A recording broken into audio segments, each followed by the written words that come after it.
Hi friends, मैं doctor Devesh Shukla Kanpur से। आज हम लोग डेंगू बीमारी, इसमें डेंगू बीमारी चल रही है। आज हम लोग डेंगू बीमारी के बारे में चर्चा करेंगे। तो एग्जैक्टली क्या है कि डेंगू जो है एक लाइफ थ्रेटनिंग बीमारी है। थोड़ी सी लापरवाही बहुत ज़्यादा प्रॉब्लमेटिक हो सकती है। अभी बहुत दुख के साथ कहना पड़ रहा है कि अभी एक बेचारी 6 साल की बच्ची ये अपने कानपुर की थी और वो बेचारी अब नहीं रही। अभी मैंने कुछ दिन पहले पेपर में पढ़ा, बहुत दुख हुआ है जान के। तो यूजुअली क्या होता है कि कभी कभी जो है हम लोगों को लगता है कि बीमारी छोटी है, लेकिन एग्जैक्टली वो बीमारी बहुत बड़ी होती है। कुछ बीमारी में टाइम नहीं मिल पाता है। तो यूजुअली क्या होता है कि इस समय डेंगू बहुत ज़्यादा चल रहा है। डेंगू हम सब जानते हैं कि डेंगू एग्जैक्टली मच्छरों से फैलता है, और जो मच्छर यूजुअली जो है जो इसका कैरियर है वो एग्जैक्टली वो एडीज इजिप्टाई मॉस्किटो है, जिसके द्वारा स्प्रेड आउट होता है। और ये जो वायरस है उसको हम लोग डेंगू वायरस बोलते हैं।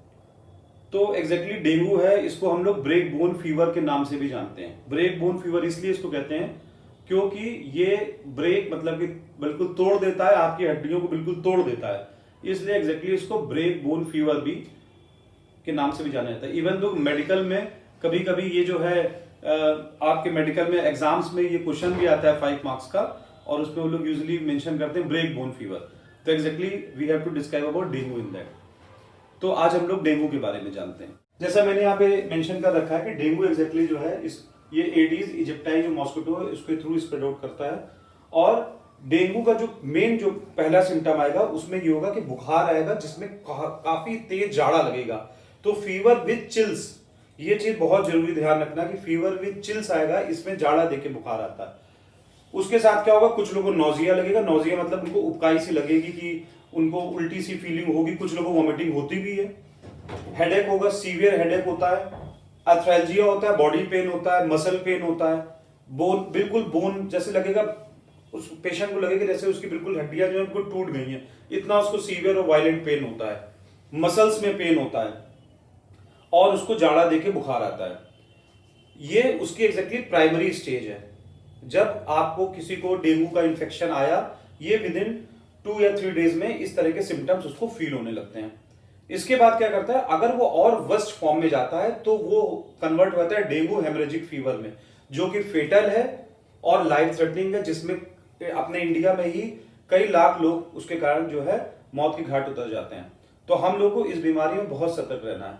अब हम लोग को यह जानना है, क्या हर जाड़ा देके जो बुखार आता है क्या वो डेंगू है?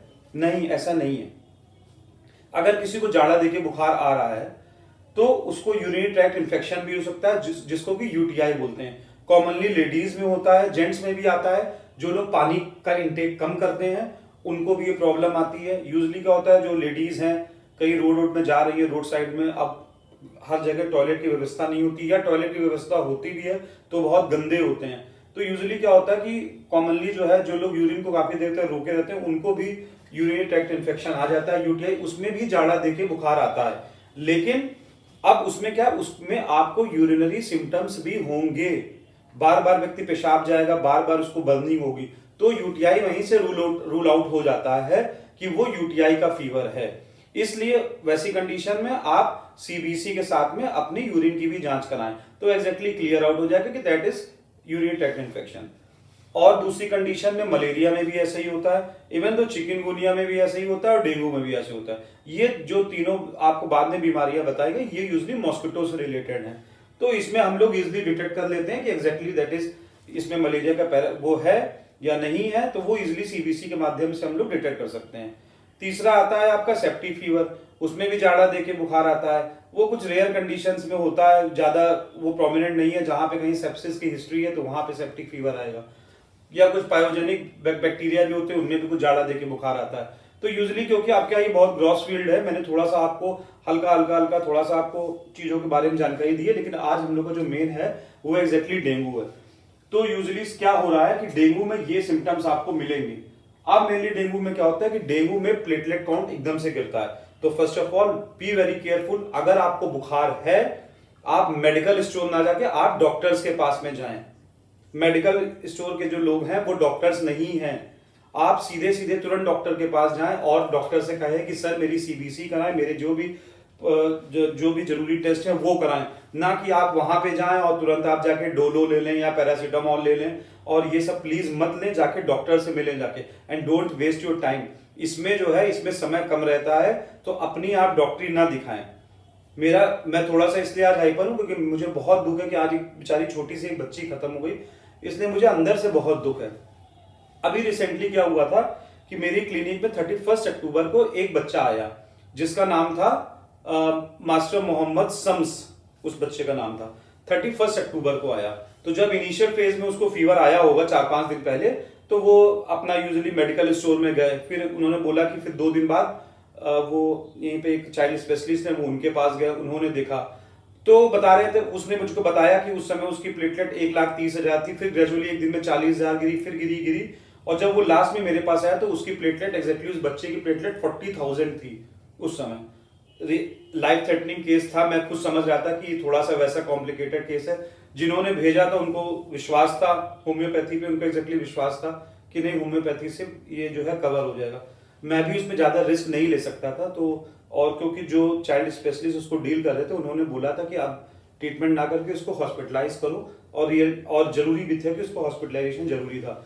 लेकिन मैंने बोला कि अच्छा ठीक है, आप करीब 15 से 20 घंटे का हमको समय दीजिए, अगर वो 40,000 पे ही उसकी प्लेटलेट अगर स्टेबल रहती है तो ठीक है, तो मैं मानूंगा कि हाँ ठीक है हमने कवर कर लिया, और अगर बढ़ती है तो बहुत अच्छा है, अगर थोड़ा सा भी डाउन जाती है तो better you should hospitalise the child.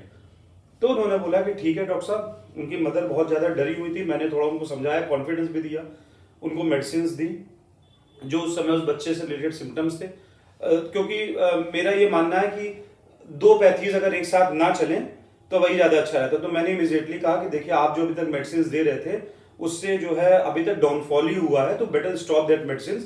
मैंने बिल्कुल मेडिसिन स्टॉप करा दी, क्योंकि हम लोग क्या होम्योपैथी में we never give importance to fever. हम लोग कभी भी फीवर को कोई इंपॉर्टेंस नहीं देते हैं, क्योंकि fever is not a disease, fever is the result. Fever किसी डिसीज के कारण आया है। तो अगर मेरा ये मानना है कि अगर आप सिर्फ फीवर को उतार दें तो ये कोई बीमारी का कोई ट्रीटमेंट नहीं है ना। तो क्या होगा कि मैंने सब मेडिसिन उसकी स्टॉप करी बिल्कुल उस बच्चे की, और मैंने जो है उसके पूरे सिम्टम्स की केस चेकिंग करी। उसमें कई कॉमन दवाइयां भी आई, जैसे उसमें एक दवा रेस्टॉक्स आई, एक दवा अभी कॉमनली आजकल डेंगू में होम्योपैथी में काफी व्हाट्सअप होता है, यूपेटोरियम पर्फ, वो दवा थी, और भी उसके कुछ सिम्टम्स की मेडिसिन थी, तो 2-3 मेडिसिन और निकली। मैंने उस मेडिसिन को चलाया, मैंने बोला कि भाई अभी कुछ भी हो, चाहे बच्चे को आज रात भर जगा के मेडिसिन दो, आपको कंटिन्यूसली बच्चे को बहुत जल्दी जल्दी मेडिसिन देनी पड़ेगी, थोड़ा प्रॉब्लमेटिक है। उन्होंने दिया, और नेक्स्ट डे जब वो मेरे पास में आए तो it was almost 18 hours over हो गए थे, और जब वो आए तो उनकी जो उस बच्चे की प्लेटलेट 69,000 आ गई फ्रॉम 40, विद इन 18 आवर्स उसकी प्लेटलेट 69,000 हो गई। मुझे भी थोड़ी खुशी हुई, वो भी थोड़ा खुश थे, लेकिन उनको ये था, उन्होंने बोला डॉक्टर साहब बुखार आ रहा है। मैंने कहा बुखार आ रहा है, आने तो, बुखार से कोई दिक्कत नहीं, बुखार बीमारी नहीं है, मुझे सिर्फ प्लेटलेट पे फोकस करना है। और उस समय जो मेरे पास बच्चा आया था तो उसकी जो लेटरिन थी एग्जैक्टली वो ब्लैक हो रही थी, तो एग्जैक्टली अंदर कहीं से इंटेस्टाइनल ब्लीडिंग हो रही थी। तो फिर जो है इसके बाद उसकी 69,000 आई, फिर मैंने उसको फिर मेडिसिन दी, मैंने कहा 24 आवर्स के बाद फिर कराते हैं। अभी वो मेरे पास बच्चा कल आया था 2 नवंबर को, और उसकी जो प्लेटलेट है वो अप्रॉक्स 1,09,000 के करीब हो गई है, और अब वो बिल्कुल जो है डेंजर जोन से बाहर है, and I think after 2 days जो है उसकी जो है वो 1.5 के ऊपर निकल जाएगी। तो एग्जैक्टली क्या है, देखिए मेरा सिर्फ ये मानना है कि इनिशियल फेज में उन्होंने थोड़ा टाइम बर्बाद किया। वो 1-2 दिन मेडिकल स्टोर में गए, उन्होंने सिर्फ जो है वो अपनी मेडिसिन चलाई, जो भी उनको देना है ना होगा, जो भी डोलो और जो कॉमनली दवाइयाँ वो उन्होंने अपना यूज़ करी। वो डॉक्टर के पास थोड़ा बाद में पहुंचे, और इसके बाद लास्ट स्टेज में ये हुआ कि वो लास्ट में मेरे पास आए, तो बहुत बड़ा रिस्की केस हो गया था। तो अगर हम लोग चाहें तो डेंगू को बहुत इजीली कवर अप कर सकते हैं।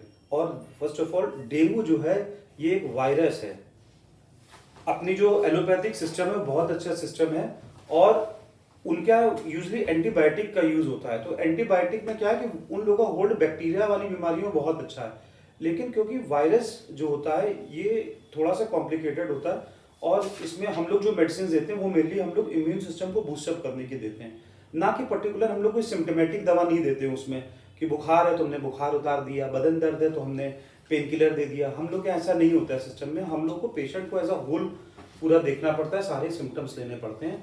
एनीवे वो बच्चा बच गया है और उन्होंने हमको बहुत दुआएं दी। जो उनके मम्मी पापा थे बच्चे को, उन्होंने बहुत दुआएं दी। और बस आप लोगों का आशीर्वाद रहेगा तो इसी तरह से हम लोग इन सब बीमारियों से फाइट करेंगे और इजीली हम लोग इससे बाहर निकलेंगे। Thank you.